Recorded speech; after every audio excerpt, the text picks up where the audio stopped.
Very good afternoon, ladies and gentlemen. Welcome back to Rejuvenate Day 2. This is edition 3. We are talking about inspiring for tomorrow. We are having amazing guests today.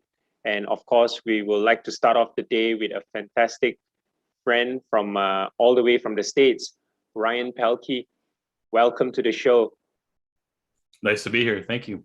Yeah. So before we get on to Ryan, I would like to do a little bit of introduction of Ryan, obviously. He is based in Northern Virginia in the US, and he has been a educator, a teacher, a leader, a coach. You name it, he's probably done it, right? For the last 22 years. So we're talking to a very experienced educator here today, and we're so privileged for him to be on the show with us, and obviously sharing a lot of his stories, a lot of his wisdom, and we will also want to find out from him what is the current situation like in the United States in terms of learning and engaging with students and educators, and how that whole system is working for him right now. I just want to say that as I was doing a little bit of research on Ryan, who is obviously a teacher and educator in Ripon Middle High, I'm usually not lost for words, but Ryan is one of those people that gives you that vibe, and he exudes so much of positivity, and the things he has done is things I can only dream of doing half of what he's doing, and I'll be happy already. So I really do value his time here with us today, and I do understand it's past midnight where he is, but he is determined to be on the show and to share with us today. So Ryan, hats off to you. Thank you very much. I don't want to spoil the introduction, so why not, for the benefit of our audience here in Malaysia who probably have not met you before, could you give us a background on who Ryan is, and perhaps give us a timeline of your career as an educator? Please take it away. Yeah, thank you, Andrew. So I was born in upstate New York, and people think that upstate New York is anything bigger than like New York City. And actually here in the States, it's I was closer to like Vermont and Canada and that area. So I've traveled around. I've moved with the Amish people in Pennsylvania. That's where my mother currently lives. Big shout out to my mom right now. And I've actually started my teaching career 22 years ago in North Carolina, along the beach, the Outer Banks. It was a great place to start, and I learned a lot there. They threw me right to the fire. They said, "Here you go. You're the athletic director. You're coaching these sports, and you're going to be teaching health and PE as a department head." I had no teaching experience up to that point, really, and I said, "Okay, let's go." I left my family, and I found a house. I had like a day to find a house, and boom, here I went. And during that time there, I was fortunate enough to be next to a big military base, Camp Lejeune. And I learned a lot of not only the military lifestyle, but I learned respect there. I learned the Southern, and if in case your people here don't, in the South, everyone's very polite. Yes, sir. No, ma'am. The manners was huge. And I had it, but I didn't have it to that degree. And I really felt like that's where I kind of started growing up as an adult. And that reinforced what I was teaching. Not only did I teach my students during the year and I coached them in the afternoon, but I also ran a day camp with the local rec department in the summertime. So a lot of those students I saw every day, I saw all during the summer for about 3 or 4 years. And the bonds that I still share with them today. I mean, on social media, most of my former students I'm friends with, and it's so grateful to see them have kids and have successful lives. And so that's where I really kind of, my why, that's my why, making sure that I can leave a small little imprint on the lives of kids. So from North Carolina, I moved up to Virginia, and around the center of Virginia in Fredericksburg, Virginia, I spent 6 years at a middle school where I was an athletic director, and I really got a zest for administration. And that's where I got my master's degree in school leadership. And I had the pleasure of working under some great school leaders, which taught me a lot about seeing the big picture, not getting so focused on what's in front of me, but taking a step back and seeing that big picture. Not only did help my teaching and get a better appreciation for that, but it also helped my dealings with the community. It helped my dealings with, parents, and really stressing a solid, work ethic. And finally, for the last 11 years, I've been at Ripon Middle School. I've been teaching health and PE. I did a year as an administrator. It's called a teacher on special assignment, where I was in charge of special education. I was in charge of after school programs. I was like a 6th grade administrator. I'm hoping I can get back into administration. I really feel like it's my passion right now.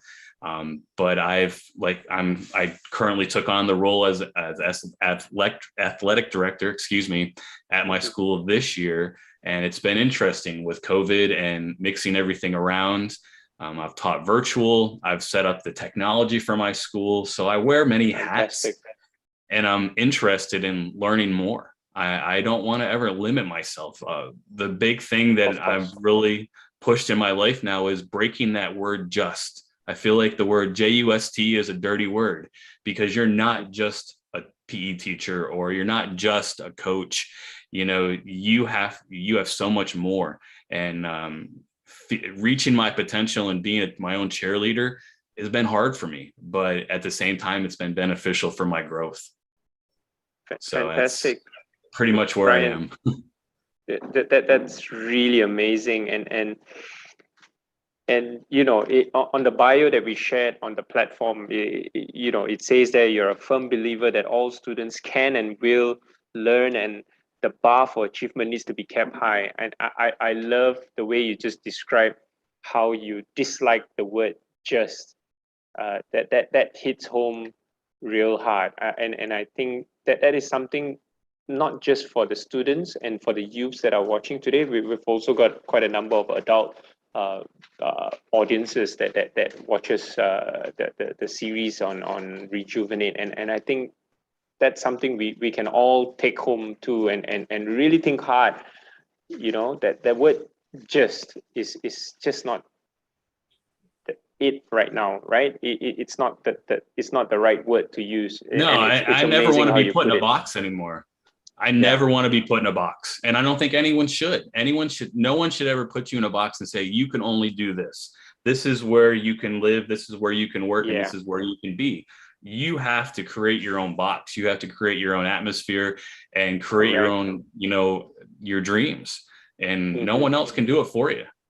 So that's where it really bottles down. And the bar thing, I kind of, we have a new superintendent in our school district, and I totally agree with what she's talked about with the bar. I'm that person that's always going to give you that nudge at any time. Some kids need a little nudge. Some kids need a boost. And so it's important to remember that bar stays high, and it's up to the teachers. It's up to the community. It's up to parents and even the students themselves to push the kids up to that level. I mean, we can boost them as high as they want to go. You just mentioned the thing that truly describe who you are, right? You are always the person who is in front, you're always the person who is at the side, and you're always the person behind whoever you're trying to support and bring together into this goal of yours of achieving success, making the world a better place, letting the kids enjoy school. I'm already feeling so refreshed by this. It's a great start to Rejuvenate day 2, to be honest, Ryan. Fantastic. So just a little bit of a background story in terms of how I got Ryan on the show.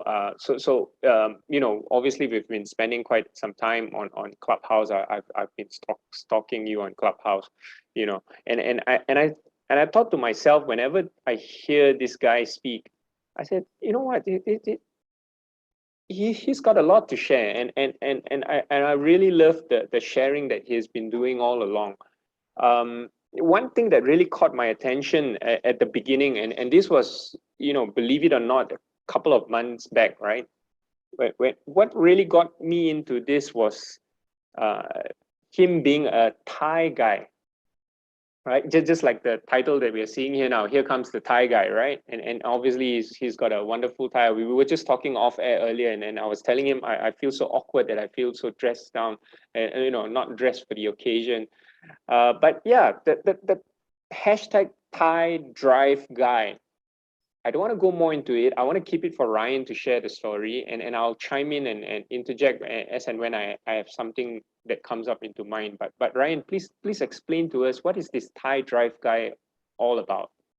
So around 2017, 2018, I Mhm. started noticing at the previous school I worked at in North Carolina, one of my former teachers had this group called Gentlemen of Distinction, where he, used modeling and got his boys, his groups of boys to teach about manners, teach about life skills. And he started a little tie drive there where he was asking people from the community for ties for these boys to dress up with. And I loved it. And I've seen other people do stuff where you even have it as young as elementary school, the primary schools, where you teach them the importance of looking good, feeling good, and doing well in life. And I thought to myself, that's what we're missing here. That's what we're missing at my school. I have about 1,200 students at my school. And, when we would have sporting events, I always encouraged the boys to dress up. And it was a struggle. And they're like, oh, I don't have a tie, or I don't want to wear a tie.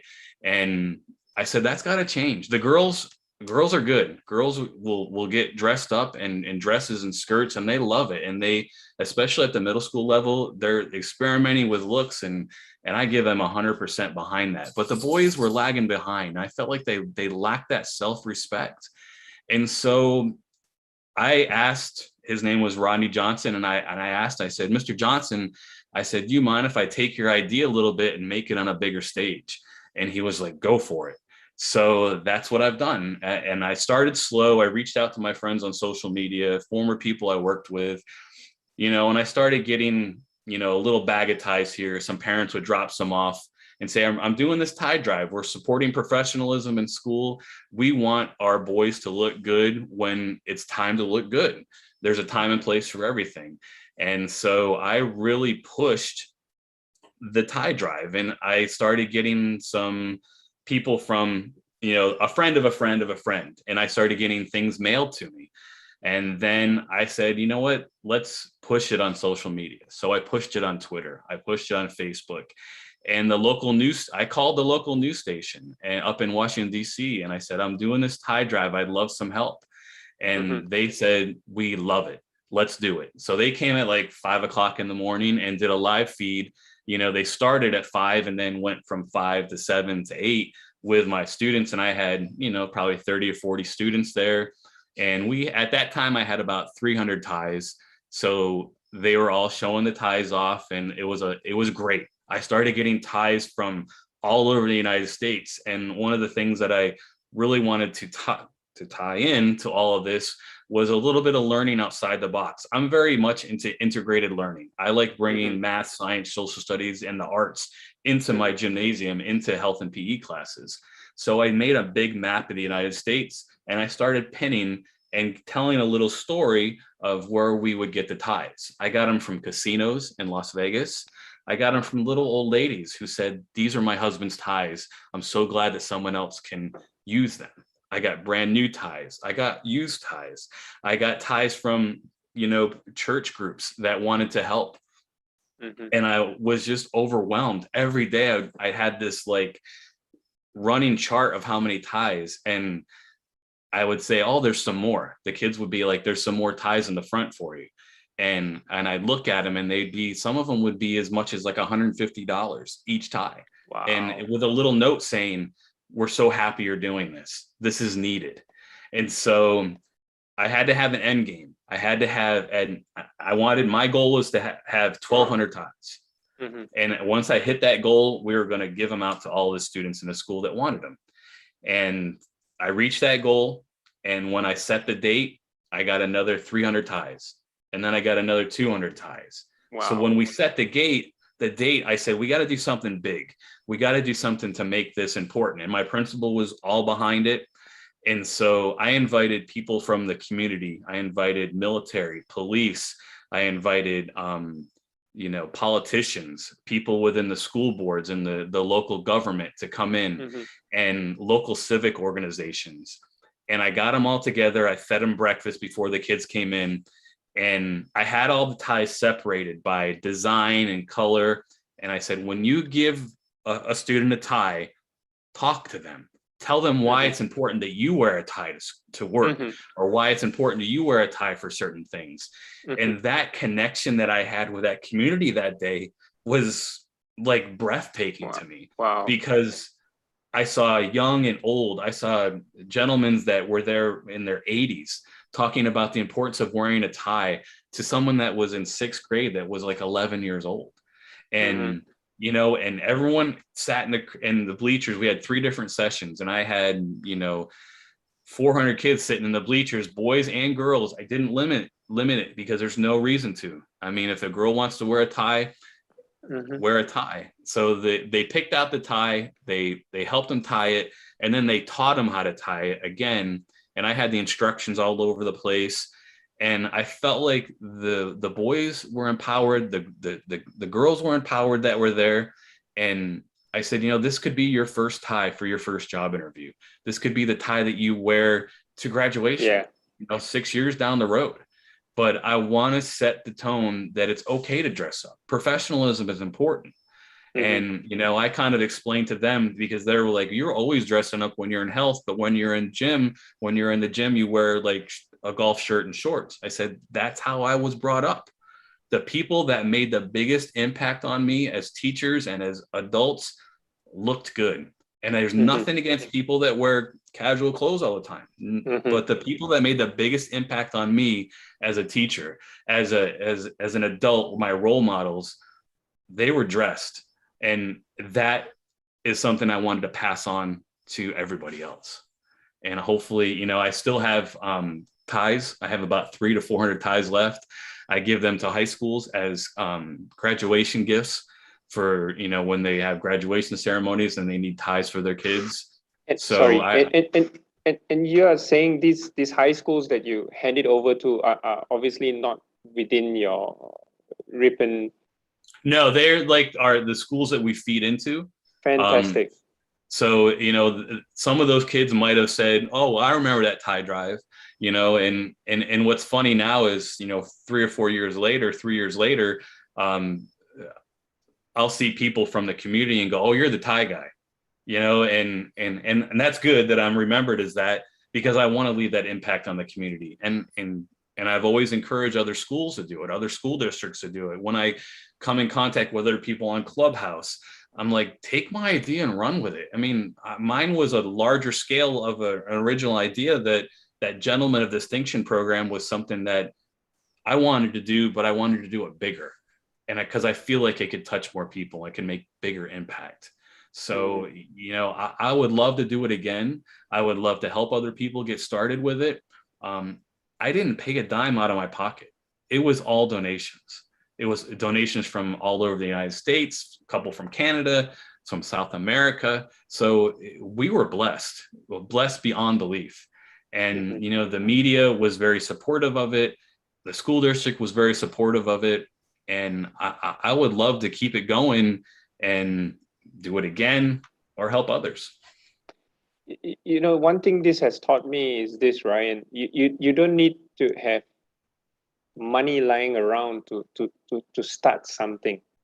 No. All you needed was just like what Ryan had at the beginning in 2017 or whenever he conceptualized this, is the heart. You need to have the heart to push this through.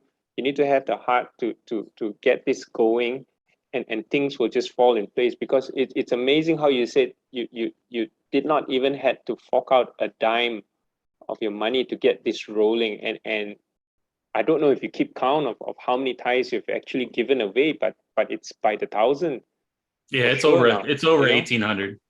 Yeah, yeah. So it's crazy. And we spoke a little off air as well. And you were saying there is some form of a starter kit. Yeah, I usually put like 20 ties in a box, and Mm-hmm. if people want a starter kit and little hints on how to grow it, like you're Mm, almost selling seeds to someone to start a fantastic. program.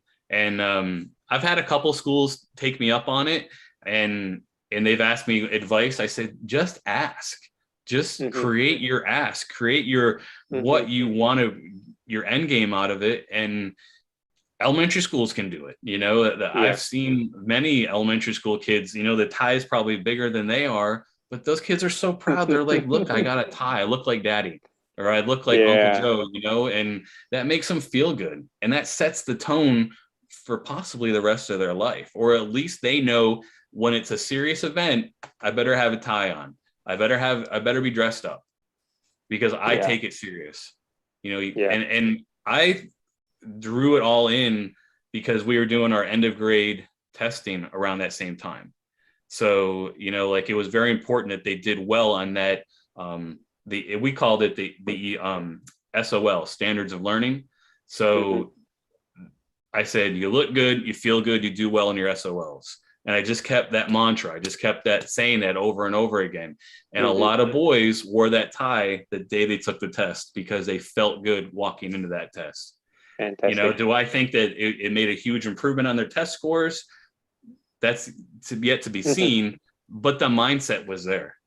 Yep. And to get that from just a PE teacher was something that the parents really appreciated because they said, you're so much more. And that's where the seeds started planting, where I was getting rid of that word just, because I Mm-hmm. felt like my hustle was going to be my driving force to make everyone around me better. Mm-hmm. In turn, I get better, but my goal is to push everyone else to be better. Yeah. And I'll be your biggest cheerleader. Yeah. Fantastic. Obviously, in recent times, the pandemic has hit us globally. I mean, we are all not immune to it. You have also grown to become somewhat of a mental health advocate, and if I may use the word, or may, the word that you use it, warrior, mental health advocate, warrior.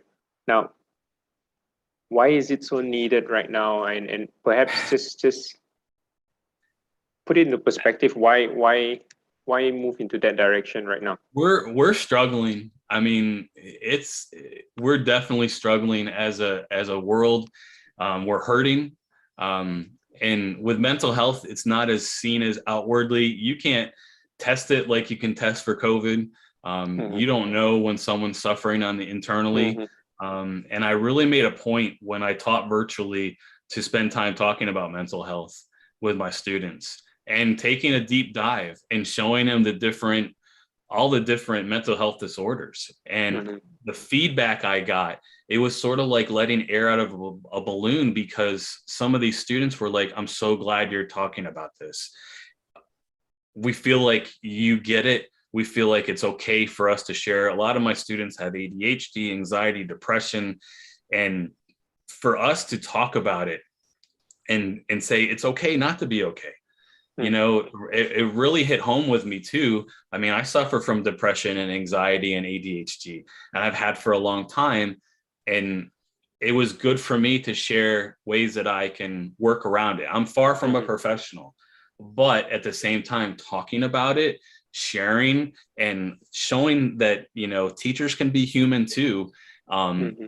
Through virtual or, now I'm face to face with my students. I can sit and talk with them and work through things, and say a lot of our fears right now is the fear of the unknown. What's in front of us, we know it's there, but it's still unknown.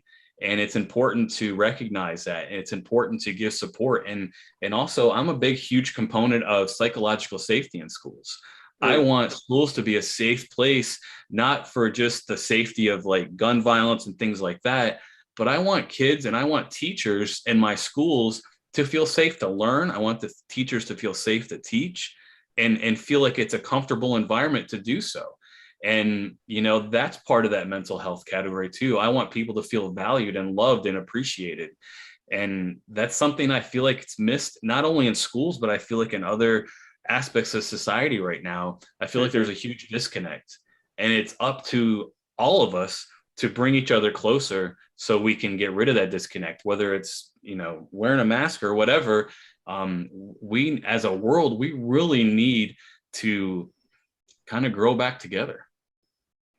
Ryan, just before we head on to the next segment, as I want to get into a little bit more on the schooling system and the education in the States, there are already a couple of questions here that I would like to address to you from the audience. It says here, hi, good afternoon to the both of you. Well, it's very early in the morning for Ryan. My question to Ryan is, how has students in the US adapt to the new changes of attending classes because of the pandemic? So I suppose just give us a picture of before and after and during and perhaps just what, as you mentioned earlier, schools has reopened.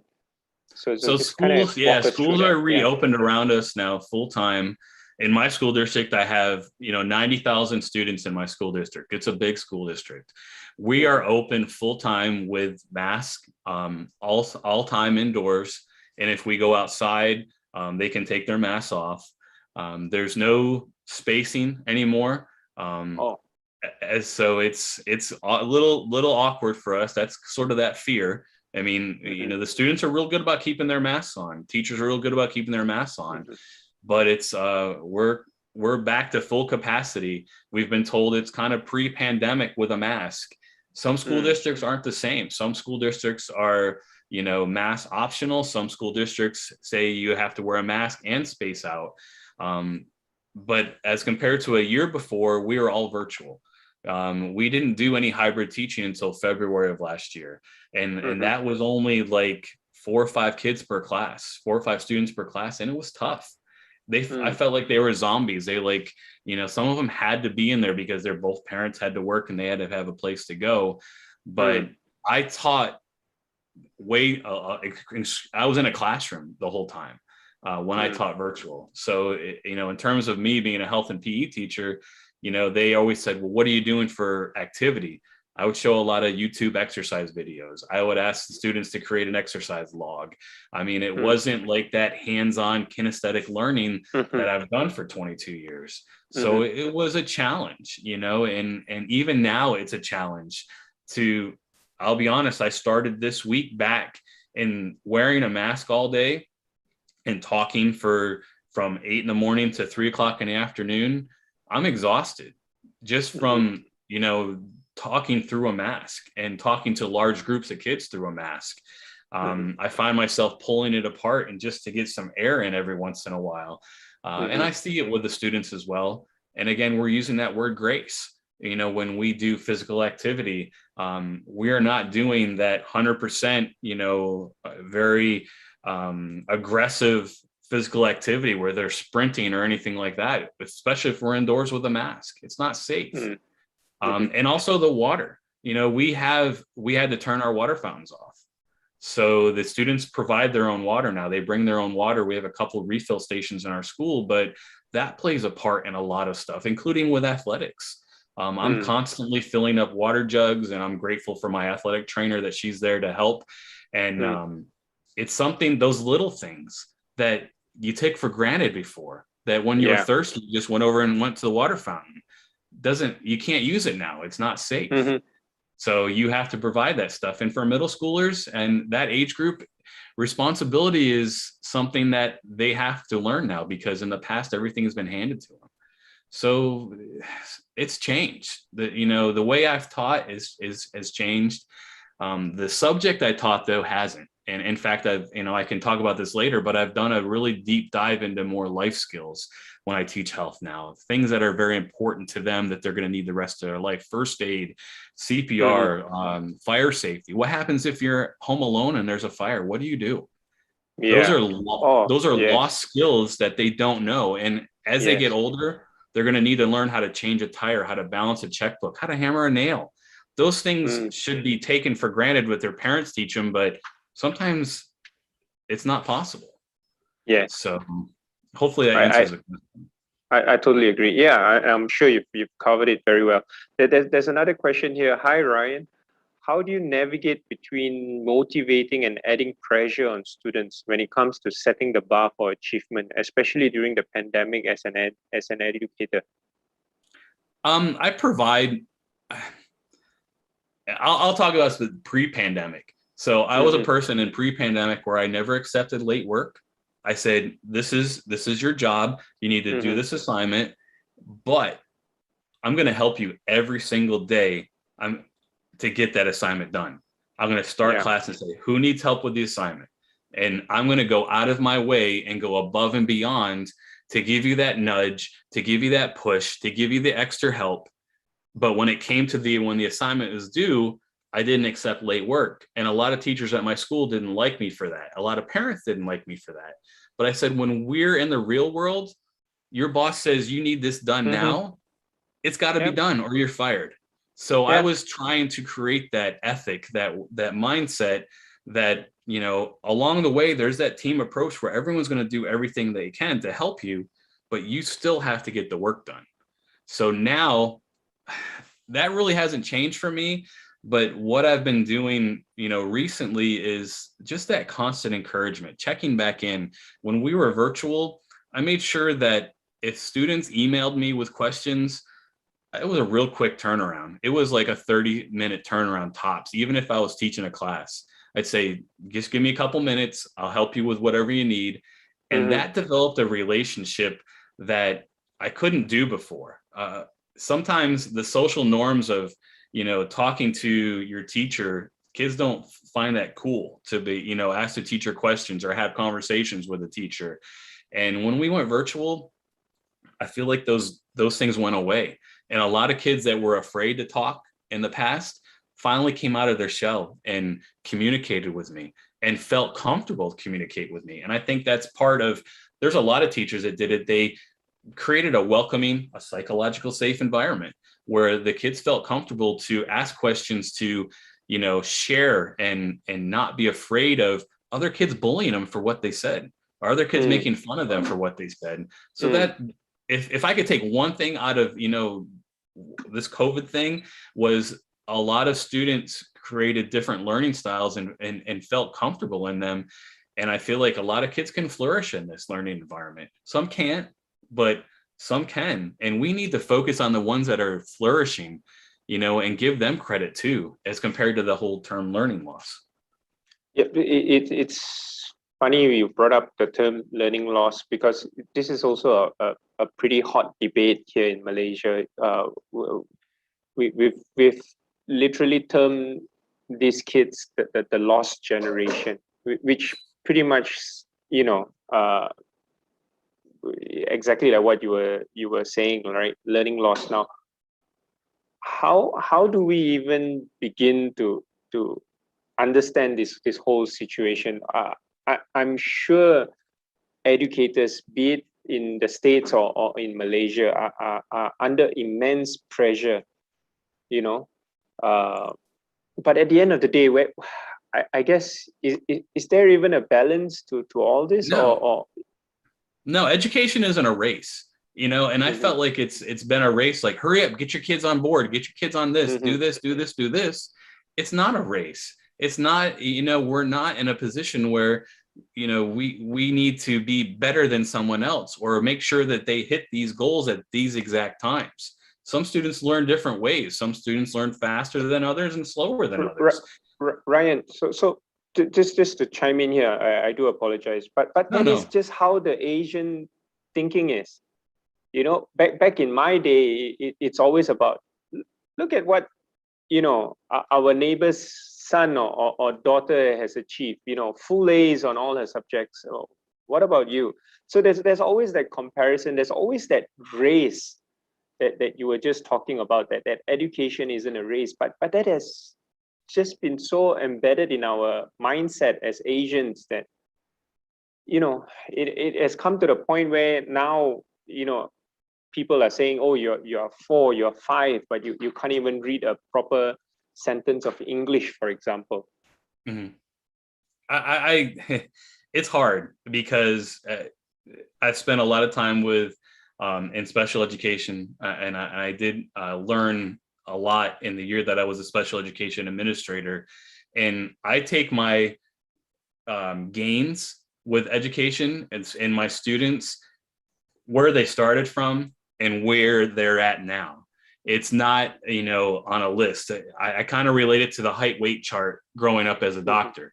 You go to the doctor and say, you're 14 years old, you should be this tall and weigh this much.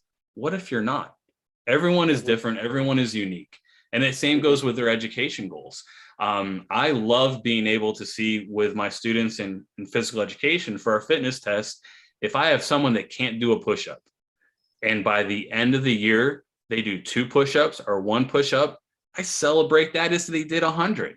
Oh, because, that's gains. That's showing that they're trying, they're putting forth effort.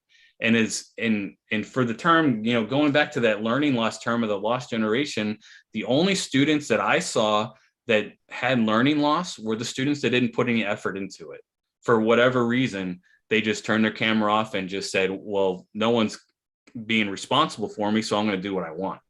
That's where we had the learning loss. For the most part, even as young as, first, second, third grade, they were logging on to Zoom. They were handling a learning management system such as Canvas or Google Classroom. And were they flourishing? It's really hard to tell. Our standardized tests that we're going to be doing, we have a couple coming up in the next month and a half, is going to give a little bit of a guide. But there's so many external factors with this that we don't know what the real turning point with all of this is going to be. We don't know if, we're going to snap our fingers and that learning loss is going to go away. We don't know if we overload the kids, if it's going to go away. I don't think it's going to go away if we overload them. I think they're just going to get very frustrated with it. I feel like we just kind of take it for what it is, and they're here. Let's teach them what we have in front of us and go forward. There's no catching up. We want everyone to be on the same page. Everyone is in the same book, but we're all on different pages. Mm-hmm. Now there is a interesting question here from an audience as well. Hi, Ryan. How do us parents keep our child motivated with online lessons? Be integrated with, if you can, join them. I had many students sit in with their parents, sit in on my lessons. And, I talked about hygiene with some of my younger students, and I can see the parents' heads nodding in the background and, giving a little nudge and saying, I told you this, I'm not the only one that is telling you this. And, you're going to listen to your teacher now, but I've been telling you this for a year to use deodorant or, take care of your body like this. And when we got to, I did a unit on nutrition, and where they had to go look at menus at fast food restaurants, and they had to provide a healthy meal and an unhealthy meal. And the parents were like very surprised. And they said, well, in the time of COVID, they could do like the DoorDash and get it delivered to their house. Mm-hmm. But the parents were very surprised at, the resources the kids were using. They said, you can figure this all out online. And I'd see the parent's head pop in on the camera, and I'd say, yeah, it's right here. You can develop a very healthy meal eating at McDonald's or eating other fast food. You can eat very unhealthy, but there's options. And I think that's what I was trying to do. So as a parent, to keep your child, motivated with that, might need some interesting, motivation as well. Dangle some carrots out in front of them. If you do this, and this, you can do this, get that trade-off. Parenting skills is something that I've kind of shied away from, and telling parents what they have to do. But, to keep their child active, ask them questions, be active in their discussions. And if you have questions, ask the teacher. I love some of the questions I got from my parents through email saying, I didn't understand this. Can you tell me did you really say this? And mm-hmm. for me I say, look, I've had these open discussions with your kids, and they were receptive to it. And the feedback has always been decent with it. So be active with your group, Fantastic. online lessons. Now, Ryan, as we hit the tail end of the conversation here, two things I want to ask. Any word of advice for youths out there today? It is the new normal now. And secondly, any advice for educators, be it, in the States or right over here in Malaysia? I think for the youth that's in front of us right now, take advantage of what's in front of you. In my school district, the fact that we're 1-to-1 for technology, I've waited 18 years for that. I've waited 22 years for that, where I would wait in a computer. I'd have to wait for months to get time in a computer lab to share technology with my students, to share the internet with my students. And right now it's at your fingertips. So when the teachers are bringing you these things from all over the world, take advantage of it. Take advantage of your teacher's knowledge, but the fact that they're willing to let you explore your own knowledge is key. And don't be afraid to ask questions. I always tell my students, if I don't know the answer, I'm going to find it. You have to trust me. And when that trust happens, that's when learning happens. That's when those light bulbs go off. When they know they can ask you a question and they know you're not making up the answer. You're sincere about it. Or if you don't know it, you're going to find it and come back. Do what you say what you do. Same goes with the kids. Same goes with our youth. Do what you say what you do. Back it up. But keep going, keep moving forward. Don't look at what's, pushing you into that box. Think about all the things that are outside that box for you. And for teachers, don't give up. Don't give in to the pressure, of a lot of people saying, I'm just going to get out of education, because, you're there for a reason. You're not there for the pay. You're there to make a difference in a kid's life. I wouldn't be where I am today, without the students that built me up. I mean, the thousands and thousands of kids I've come in contact with in 22 years that told me I was the right teacher at the right place at the right time. That can come back and see me 6 or 7 years ago and say, remember when you did that funny thing in class? I'll never forget it. Or remember when you told us about cigarettes and you got up on that soapbox and preached to us? I have not touched a cigarette since then. That's as a teacher, whatever subject you're teaching, keep going with a passion and don't box yourself in. You're not just a teacher in that subject. You're an educator. You're a mover and a shaker. You can disrupt all you want. If it's going to benefit your students and benefit your school, disrupt away. Don't be afraid to make a ripple and make a wave. That's what I'll have to say with that. Oh, beautiful, beautiful. Now, Ryan, lastly, before we close, I do understand that you are also getting a book out soon. Could you just quickly tell us about that? Sure. It's loosely based on my nephew. It's called The Boy Who Lost His Ears. It's geared toward, grade 5, 6, and 7. And it's about a boy who has, a lot of boys, when they're playing on their phone, you say, hey, I need you to come take the garbage out. And they're like, yeah, whatever. Yep. And don't listen. And what happens is it's about a boy named Nick, and he is raised by a single dad. And so Nick's dad tells him one day, you got to start listening. You got to start paying attention, because it's sort of like if you don't use something, they're going to fall off. It's going to cease to work. And he goes, Nick, your ears are going to fall off one day because you haven't been paying attention. You haven't been listening carefully. And he laughs it off. And then the next day he wakes up and he has no ears, and he has to figure out his way around without hearing. And, it's real important to remember, because, without listening skills, you're going to be missing out so much what the world is trying to tell you. And so Nick learns how to adapt. He learns that he doesn't need ears to listen, but he needs those listening skills.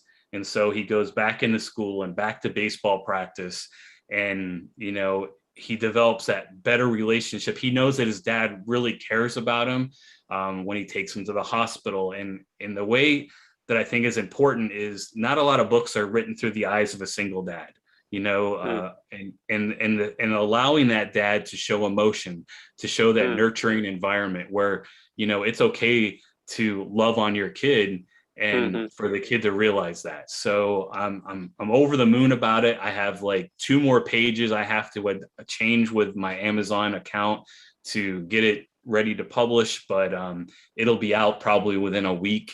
And again, I'm breaking that mold. I'm not just a PE teacher. I'm a speaker, an author, a mover and a shaker, and I'm going to continue. I'm not stopping. And you are a person with a big heart, if I may add that, Ryan. And with that, we want to thank Ryan Pelkey for his time.